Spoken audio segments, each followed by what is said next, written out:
Hi friend, स्वागत है आपका मेरे चैनल पर। आज हम शुरू कर रहे हैं वेद प्रकाश शर्मा द्वारा लिखा गया विजय विकास सीरीज का मजेदार उपन्यास क्रांति का देवता का part 5। Please like share subscribe my channel. Vijay Vikas Raina और अभय सिंह पर्वतीय श्रृंखलाओं पर चढ़ रहे थे। उनके चारों ओर दूर दूर तक ऊंचे घुमावदार ज्वालामुखी पर्वतों का साम्राज्य था। यह रात चांदनी थी और चंद्रमा अपने जाग से वातावरण को स्वच्छ करने की भरकस चेष्टा कर रहा था। ज्वालामुखी पर्वतों का ऊपरी भाग चांदी के समान चमक रहा था और इन पर्वतों के गर्भ में भयंकर विनाशकारी ज्वालामुखी छुपी हुई थी। इस समय वे मौत की धरती पर थे। ज्वालामुखी यानी धधकते लावे के सागर। ज्वालामुखी जिस पर विश्व के किसी वैज्ञानिक का कोई प्रतिबंध नहीं होता। आज तक विज्ञान ऐसी खोज नहीं कर पाया जिससे फटते हुए ज्वालामुखी को रोका जा सके। उफनते सागर पर आज तक वैज्ञानिक काबू नहीं कर पाए। पता नहीं यह ज्वालामुखी कब फट जाए। अगर इसी समय ज्वालामुखी फट जाए तो उनके जिस्म का एक कतरा तक न मिले। लेकिन मौत के परवाने मौत की धरती पर कदम रखते हुए मौत की ओर बढ़ रहे थे। इन ज्वालामुखियों में सबसे बड़ा ज्वालामुखी था ब्रैंड रिंग। धरती से 300 फीट ऊंचा भयंकर ज्वालामुखी ब्रैंड रिंग। ब्रैंड रिंग अपने गर्भ में आग छुपाए हुए था। इसी आग के बीच कहीं 5 महान ग्रंथ भी थे। उन्हीं ग्रंथों को प्राप्त करने के लिए ये चारों दीवाने ब्रैंड रिंग के जबड़े की ओर बढ़ रहे थे। उनके जिस्म पर एस्वेस्ट का विशेष लिबास था। हाथों में एस्वेस्ट के दस्ताने, पैरों में जूते, चेहरे पर नकाब और आंखों पर एस्वेस्ट की पारदर्शी झिल्ली।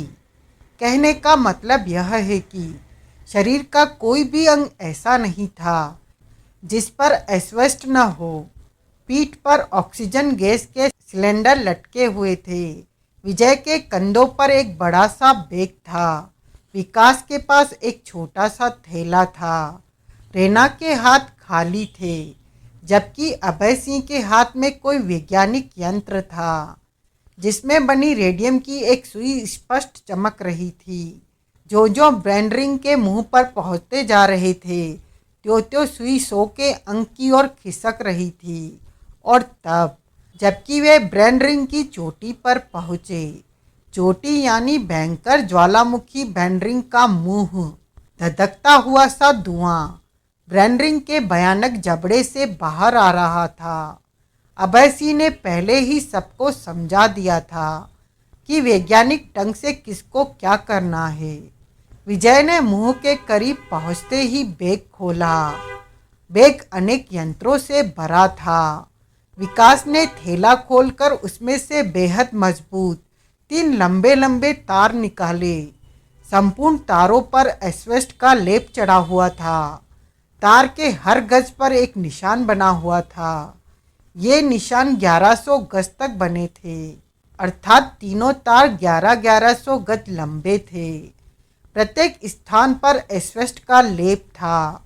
अभय सिंह विजय के बैग पर झुके और उसमें से एक बेहद अधिक व्यास वाली एस्वेस्ट की झिल्ली निकाली। आप लोग मुंह के चारों ओर फैल जाइए। अभय सिंह ने शेष तीनों को आदेश दिया।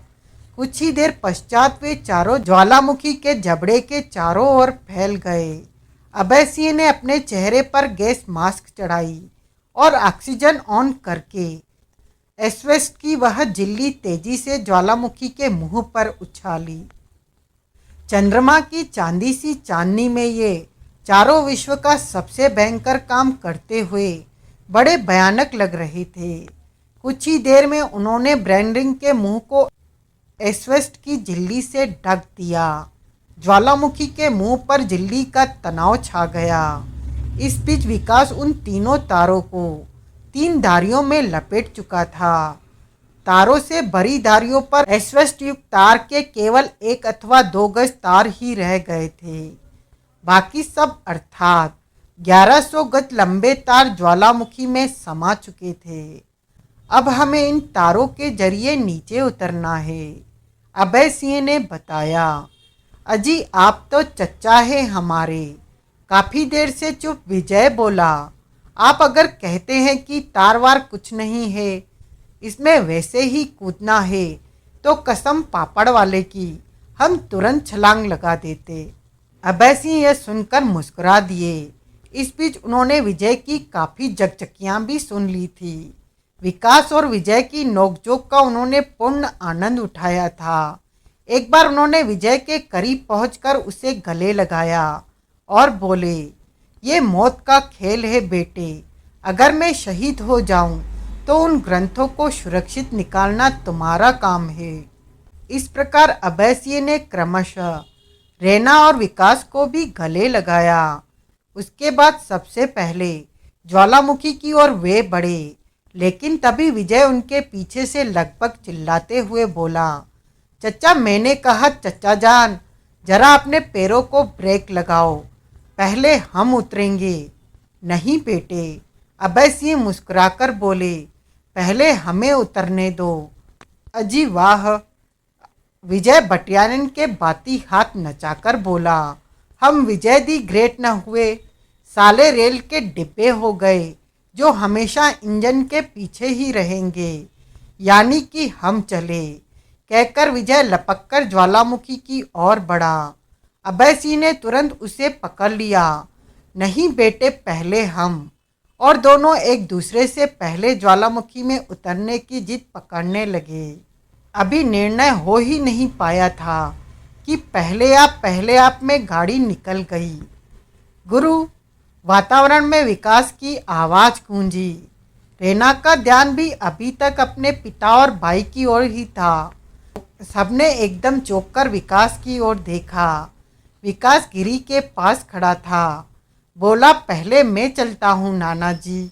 अभय सिंह, रैना और विजय इनकार ही करते रह गए, लेकिन खतरनाक लड़के ने बड़ी तेजी से गैस मास्क चेहरे पर डाला, ऑक्सीजन सिलेंडर खोला और मौत को भी कपा देने वाला यह लड़का पलक झपकते ही तार पकड़कर ज्वालामुखी में लटक गया।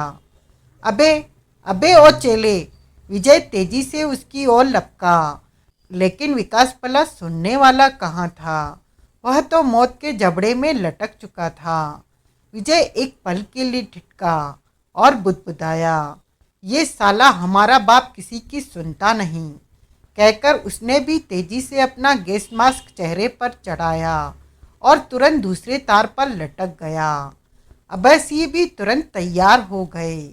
वे घूमकर रैना से बोले, तुम यहीं रहना बेटी, दुश्मन का कोई भी आदमी नीचे ना आ सके। रैना ने चुपचाप गर्दन हिला दी। उसके पश्चात अभय सिंह भी तुरंत तार पर लटक गए। तार जोर से हिला और वे संभलकर तेजी से किंतु सतर्कता के साथ नीचे उतरने लगे। ज्वालामुखी के धधकते हुए गर्भ में उनके दिल की धड़कनें तीव्रतम होती गई, कलेजे थर्राने लगे। अभी वे 50 फीट नीचे ही पहुंचे थे कि उफ, बेहद भयानक मौत के भय से खुद झुरझुरी पैदा हो गई। आग ही आग, लावा ही लावा, धुआं ही धुआं, लावा ही लावा, आग धुआं, हर ओर भयंकर, जीप लपलपाती हुई आग। नीचे, बहुत नीचे, नदी की तरह बहता हुआ लहूलुहान लावा। ज्वालामुखी के इस गर्भ में असंख्य छिद्र थे, अनगिनत, और इन छिद्रों से गंधक और फास्फोरस की अग्निशिलाएं खौफनाक ढंग से लपलपा रही थी। चारों ओर गहरे गहरे कुएं थे, जिनमें लावा सागर के भांति बह रहा था। धुआं रंग बिरंगी अर्थात गर्म गैसों का धुआं वहां फैला हुआ था। ज्वालामुखी के गर्भ का वातावरण गंधक और फास्फोरस इत्यादि की गैसों से ठसाठस भरा हुआ था, और यह तो साधारण मस्तिष्क भी कल्पना कर सकता है कि वातावरण गर्म था, सूर्य और आग की भांति। जिधर देखो लावा, आग, धुआं, फास्फोरस और गंधक की अग्निशिलाएं, छिद्रों से उबलती हुई गंधक। इन्हीं सबके बीच में से होते हुए ये तीन जांबाज नीचे उतरते जा रहे थे। तीनों के दिल बुरी तरह धड़क रहे थे। भयंकर अग्निशिलाएं ठीक किसी सर्प की जीभ की भांति लपलपाती और उनके लिबास से टकराकर वापस लौट जाती। ज्वालामुखी की इस गर्मी का ये केवल अनुमान लगा सकते थे, अनुभव नहीं कर सकते थे। बहता हुआ लावा किसी छिद्र से टकराकर उनके ऊपर गिरता, किंतु बिना किसी प्रकार की हानि पहुंचाए वह लिबास से लुढ़कते हुए नीचे हजारों लाखों गज गहरे लावे के कुओं में गायब हो जाता। लेकिन वे तीनों बढ़ते जा रहे थे, प्राण हथेली पर लिए। एडवेंचर की दुनिया में यह एक नया कीर्तिमान था। तार पर लगे निशान द्वारा वे यह अनुमान सरलता से लगा सकते थे कि सागर के गर्भ में वे कितनी गहराई तक उतर आए हैं। वे इस समय एक दूसरे से बोल नहीं सकते थे, परंतु निरंतर नीचे उतरते जा रहे थे। इस समय तीनों अपने अपने तार पर आसपास ही थे। इस समय वे 200 गज तक उतर आए थे। ऊपर के 200 गज तार में उनके वजन के कारण तनाव था, जबकि 200 से नीचे का अर्थात 900 गज का तार ढीला पड़ा हुआ था। वे जितनी नीचे बढ़ते जा रहे थे, तने हुए तार की लंबाई उतनी ही बढ़ती जा रही थी। अभी वे लगभग 500 गज के निशान के करीब थे कि अचानक विजय और विकास ने बुरी तरह चौंक कर आपस में एक दूसरे को देखा। बात तो वे कुछ नहीं कर सकते थे, आंखों ही आंखों में दोनों एक दूसरे के चौंकने का कारण समझ गए। उनके नीचे अर्थात जिस तार पर उन्हें अभी उतरना था और अभी तनाव रहित था, अचानक तन गया। अभय सिंह का तार ढीला पड़ा था, केवल विजय और विकास के तार तने थे। विजय अथवा विकास कुछ समझ भी नहीं पाए थे कि एकाएक तार जोर जोर से हिलने लगे। तार को झटके लग रहे थे। पतला होने के कारण तार किसी भी क्षण छूट सकता था, परंतु झटके बराबर तीव्र होते जा रहे थे और अगर तार छूट गए तो वे हजारों लाखों गज नीचे लाओं के कुओं में उनका अंत निश्चित था। भयंकर धधकते हुए ज्वालामुखी के गर्भ में ठीक 1000 गज नीचे धधकते हुए शोलों की धरती थी और इस पर टहल रहे थे जेम्स बॉन्ड और क्रीमिया। दोनों के जिस्मों पर एस्वेस्ट का लिबास था। वे बकायदा विजय इत्यादि के भांति ही ज्वालामुखी के गर्भ में इन शोलों की धरती तक पहुँचे थे। शोलों की इस धरती ज्वालामुखी का अंत नहीं था, बल्कि ज्वालामुखी में खड़ा हुआ शोले का एक छोटा पहाड़ अथवा टीला था। यह ज्वालामुखी के बीचों बीच तना हुआ था। उनके चारों ओर कुएं थे, उफनते हुए लावे के कुएं। इन शोलों के बीच गंधक और फास्फोरस उबल रहा था। नीचे कुओं में लावा किसी बांध टूटी नदी के भांति बह रहा था। शोलों का यह टीला इतना बड़ा तो था ही कि 20 इंसान सरलता से उस पर खड़े हो सकते थे। इस टीले के अतिरिक्त कुओं में अन्य छोटे मोटे टीले भी थे। इस टीले पर इस समय बॉन्ड और क्रीमिया अलग अलग दिशाओं में कदाचित भगवान शंकर की प्रतिमा को ढूंढ रहे थे। यह टीला क्योंकि ठीक 1000 गज नीचे था, इसलिए उन्हें शंकर भगवान की आकृति भी यहीं कहीं होने की संभावना थी। नीचे इस टीले पर उतरने के पश्चात उन्होंने अपने तार गिरी से तोड़कर नीचे आने का माध्यम समाप्त कर दिया था।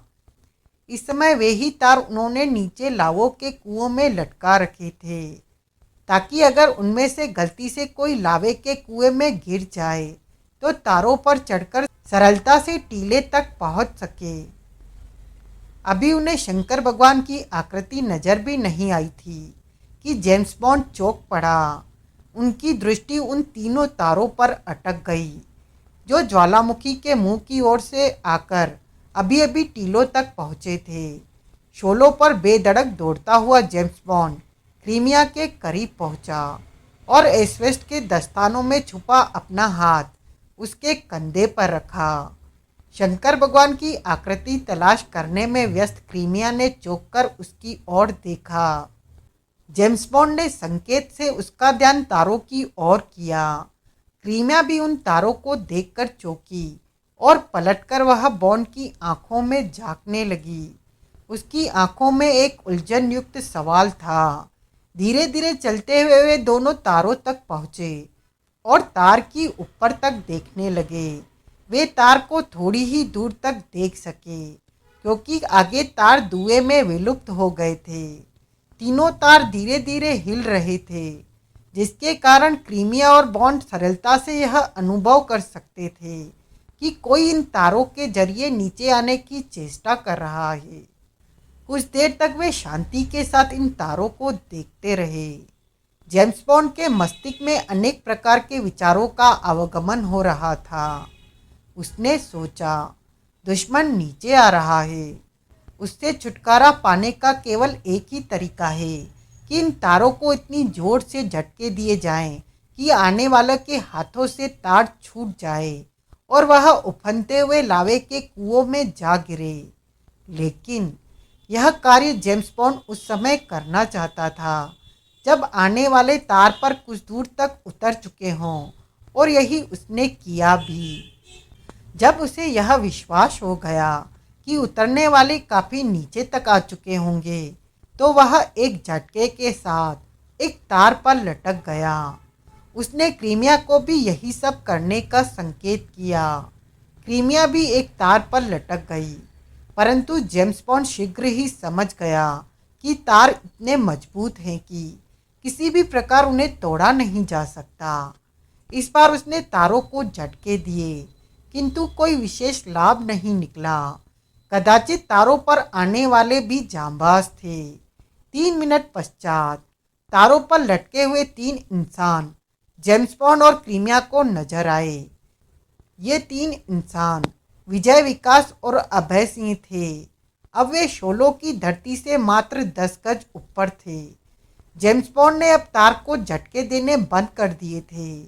बड़ी तेजी से जेम्स बॉन्ड ने संकेतों के माध्यम से क्रीमिया को शंकर भगवान की आकृति खोजने का संकेत किया। क्रीमिया ने अपना ध्यान पूरी तरह से उनकी ओर से हटा दिया और वह अपने काम में लग गई। ऊपर से तीनों ने बॉन्ड और क्रीमिया को देख लिया था। हर दिमाग तेजी से सोच रहा था कि उसे क्या करना चाहिए।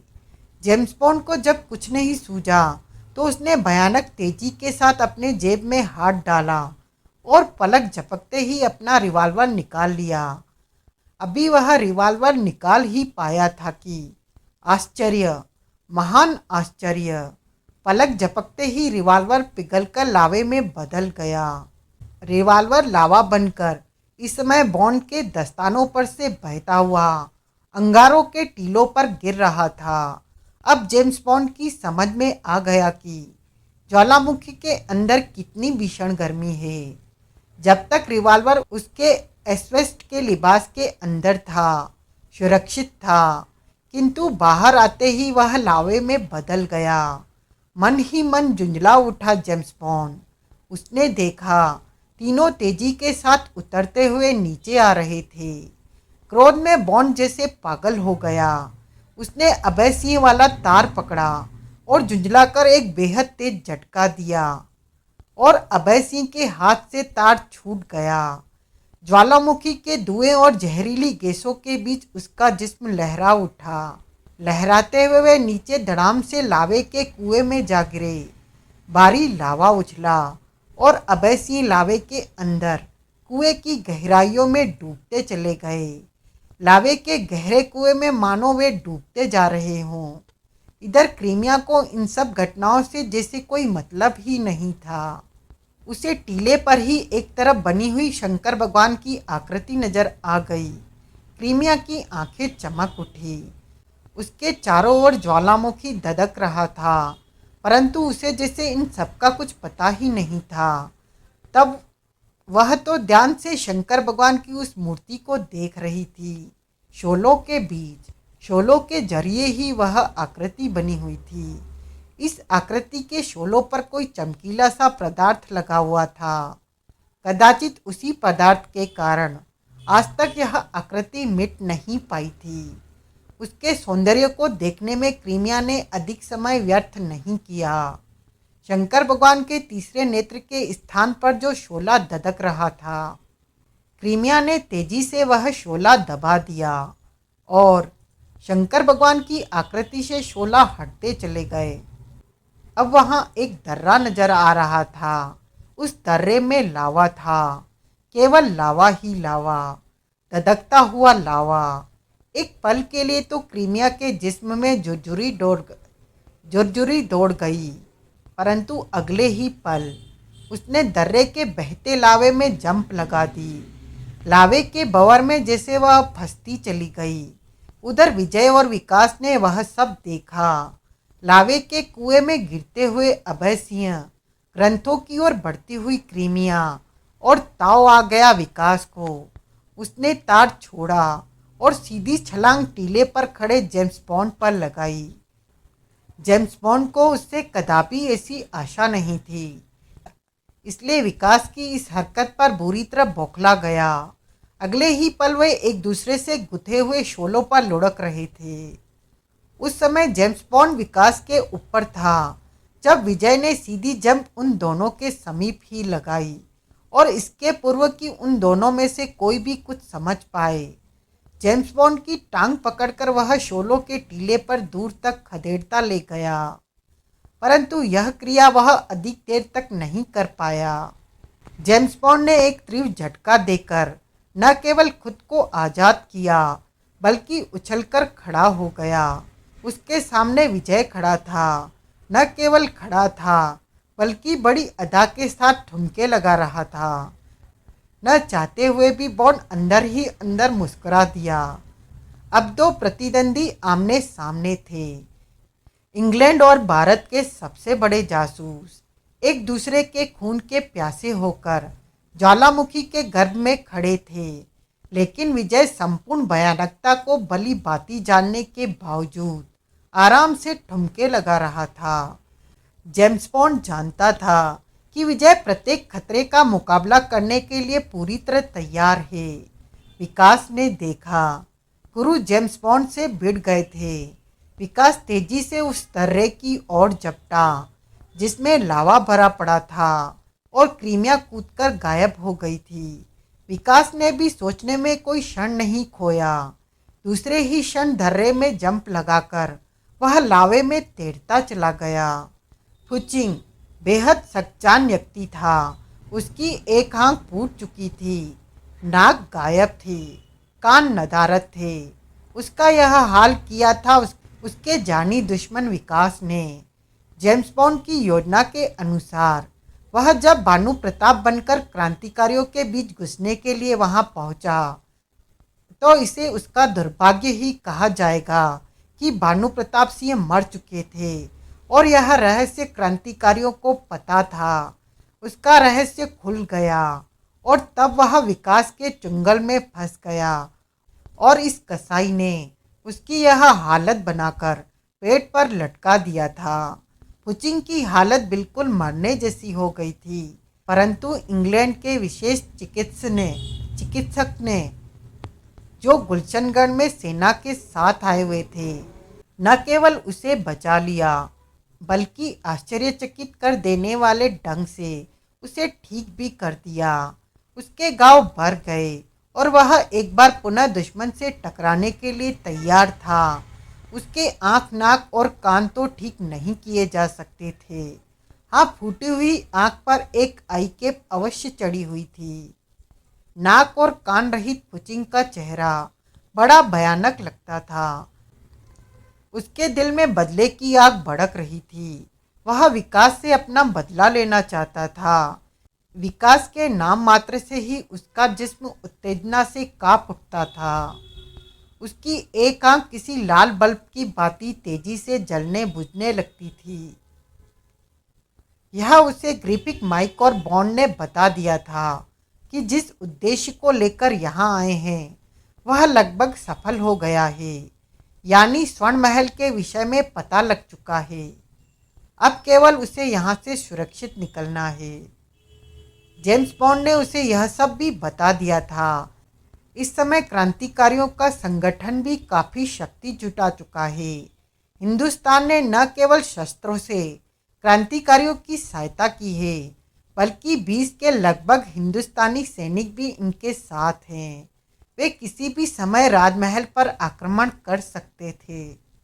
हर जासूस ने मोर्चा संभाल लिया था। ग्रिफिक माइक और चीनी जासूस को स्वर्ण महल से आकर यह प्लान बनाना था कि सोने को गुलशनगढ़ से किस प्रकार निकाला जाए। पुचिंग को विद्रोहियों के हमले का सामना करना था। इस कार्य में उसके साथ था वाटशीजा, अमेरिका सेना का एक अनुभवी और पुराना जनरल। पुचिंग के साथ इस समय चीन, अमेरिका और इंग्लैंड की सेनाएं थी। हर सैनिक को आदेश दे दिया गया था कि फुचिंग इस समय उनका कमांडर है। जिस प्रकार फुचिंग कहे, सबको उसी प्रकार काम करना था। तीनों देश के सैनिकों की संख्या किसी भी प्रकार से 600 से कम नहीं थी।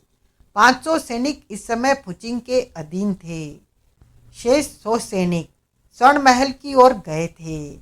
वर्षीजा जनरल अवश्य था, किंतु इस समय उसे भी फुचिंग के नीचे ही काम करना था और फुचिंग विद्रोहियों से टकराने के लिए पूरी तरह तैयार था। उसने युद्ध के लिए पूरा व्यूह तैयार कर लिया था। संपूर्ण राजमहल के चारों ओर सैनिक थे। राजमहल की छत और राजमहल की उन गैलरियों में जहां बैठकर युद्ध लड़ा जाता था, अर्थात दीवार के मोखले खुले थे, जिसमें से सैनिकों की गनों की नालें जाग रही थी। टैंक, बम, गने इत्यादि सब तैयार थे। दुश्मनों को नेस्तानाबूद करने का पूरा प्रबंध था। युद्ध की हर तैयारी पूर्ण थी। फुचिंग युद्ध में भी कई बार फौज की कमांड को संभाल चुका था, अतः उसे युद्ध की हर नीति का अच्छी तरह पता था। उसने सैनिकों का एक ऐसा व्यू बना दिया था कि किसी का भी महल तक आना कठिन था। इस समय वह प्रतीक्षा कर रहा था कि दुश्मन हमला करे और भूनकर रख दे। इस समय उनके लंबे चौड़े जिस्म पर चुस्त फौजी लिबास था, हथियारों से पूरी तरह लैस। वह अपने कमरे में बैठा अपने सामने खड़े वर्षीजा को घूर रहा था। वर्षीजा ने उसे अभी अभी आकर सूचना दी थी कि सब कुछ हो चुका है और अब अगर दुश्मन ने हमला करने की चेष्टा की तो मुंह की खाएगा। सूचना सुनकर फुचिंग एक पल तक उसे अपनी इकलौती आंख से घूरता रहा, फिर बोला, तुम जाओ और टुकड़ी नंबर 1 के साथ छत पर रहकर दूरबीन द्वारा राजमहल के दूर दूर तक नजर रखो, ताकि हमले की सूचना हमें पहले ही मिल जाए। ओके सर, वर्षीजा ने कहा और एक जोरदार सैल्यूट देकर कमरे से बाहर निकल गया। उसके जाते ही फुचिंग ने एक सिगरेट होठों के बीच दबाई और सुलगाकर कश लेने लगा। क्रांति के देवता ने जिस तरह सारी प्लानिंग तैयार की थी, ब्लैक बॉय ने सारा काम उसी प्लान के मुताबिक किया था। क्रांतिकारी और भारतीय सैनिक मिलकर यानी जंगे आज़ादी की लड़ाई में खून बहाने वाले कुल मिलाकर 200 आदमी थे। 2 टैंक थे। इन 200 व्यक्तियों को ब्लैक बॉय ने 4 टुकड़ियों में विभाजित कर दिया था। एक टुकड़ी का कमांडर था शेरा सिंह, दूसरी का नंबर 37 यानी सुपर रघुनाथ, तीसरी का जेबरा, भूत प्रेत विशेषज्ञ भैरव प्रसाद का लड़का। दुश्मन ने उसके पिता का जो हाल किया था, उसके बदले में जेबरा दुश्मन का खून बहाने के लिए बावला हो रहा था। चौथी टुकड़ी का कमांडर था राजनगर का माना हुआ गुंडा गुलफाम। चारों को 4 दिशाओं से अलग अलग बढ़कर राजमहल को घेरना था। वह प्लानिंग इस समय कार्वती की स्थिति में पहुंच चुकी थी। वे चारों टुकड़ियां अपने अपने ढंग से राजमहल की ओर बढ़ रही थी। इस समय शेरा और रघुनाथ के जिस्म पर क्रांतिकारियों वाले स्याह लिबास न होकर साधारण कपड़े थे। इन टुकड़ियों में ही वे क्रांतिकारी युवक थे जिन्हें गुलफाम ग्रिफिक बनकर शिविर से छुड़ा लाया था। इनमें ही वे अन्य नकाबपोश क्रांतिकारी भी थे जो हमेशा नकाब में रहते थे। वे गुलशनगढ़ के युवा थे। इस समय उन्हें पता नहीं था कि एक दूसरे का नंबर क्या है, लेकिन इस समय चेहरे खुले होने के कारण अधिकांश एक दूसरे को पहचान गए थे। कोई किसी का दोस्त था या कोई किसी का भाई ही था। एक दूसरे को क्रांति दल में देखकर वे बेहद खुश हुए थे। इस समय वे सभी कंधे से कंधा सटाए जंगे आज़ादी की लड़ाई में टूट पड़ने के लिए आ रहे थे। किसी को नहीं मालूम था कि कौन इस जंग में शहीद होगा और कौन बचेगा। इनके सिरों पर मानो कफन बंधे थे। एक टैंक शेरा के साथ था और दूसरा रघुनाथ के, कदाचित इसलिए कि वे दोनों राजमहल के उस ओर बढ़ रहे थे जिधर से दुश्मनों के सैनिकों की संख्या अधिक होने की संभावना थी। इससे भी अधिक महत्वपूर्ण बात यह थी कि क्रांति के देवता ने बता दिया था कि दुश्मन के पास 5 टैंक है, जिसमें से दो दो उस तरफ हैं जिधर शेरा और रघुनाथ बढ़ रहे थे। एक उस तरफ था जिधर जेब्रा बढ़ रहा था। गुलफाम के साथ टैंक के अतिरिक्त हर आधुनिक हथियार था और उधर ब्लैक बॉय के सामने आगे बढ़ रहा था नंबर 30। उसके जिस्म पर इस समय वही क्रांतिकारियों वाला स्याह लिबास था। सीने पर 30 लिखा था, चेहरे पर नकाब था, जबकि ब्लैक बॉय उसके सामने यूं ही बढ़ता जा रहा था। ब्लैक बॉय ने एक बार भी जानने की चेष्टा नहीं की थी कि इस नकाब के पीछे छुपा चेहरा किसका है। वे एक सुरंग में से होते हुए बढ़ रहे थे। पता नहीं जंगे आज़ादी के हमले में कौन जिंदा रहे और कौन नहीं। एकाएक नंबर 30 ने अजीब सा वाक्य बुदबुदाया। सुनकर मुस्कुराया ब्लैक बॉय। बोला, मरने से डरते हो? मरने से डरने वाले ये चोला नहीं पहना करते। नंबर 30 ने जवाब दिया। वतन के लिए किसी के प्राण चले जाए, इससे अधिक शान की मौत और क्या हो सकती है। लेकिन इतना कहकर नंबर 30 चुप हो गया। ब्लैक बॉय बोला, लेकिन क्या? आज की कहानी बस यहीं तक। कहानी का अगला भाग जानने के लिए बने रहें मेरे साथ। अगर आपको यह नावल पसंद आया हो तो please like share subscribe my channel.